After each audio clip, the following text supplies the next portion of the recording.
Is your Telegram group getting flooded with too many messages? Slow mode can help keep the chat organized by limiting how often members can send messages. In this video, I'll show you how to enable slow mode in Telegram groups step by step. First, open the Telegram app. Now open the group where you want to enable slow mode. Keep in mind, this feature only works in groups and supergroups, not in private chats. Next, tap the group name at the top of the screen. Then tap the pencil icon or edit button to open the group settings. From here, tap on Permissions.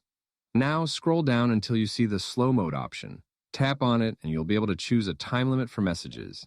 For example, if you select 10 seconds, each member will need to wait 10 seconds before sending another message. You can choose shorter or longer intervals, depending on how active your group is. Slow mode is especially useful for large groups because it reduces spam, keeps conversations cleaner, and makes messages easier to follow.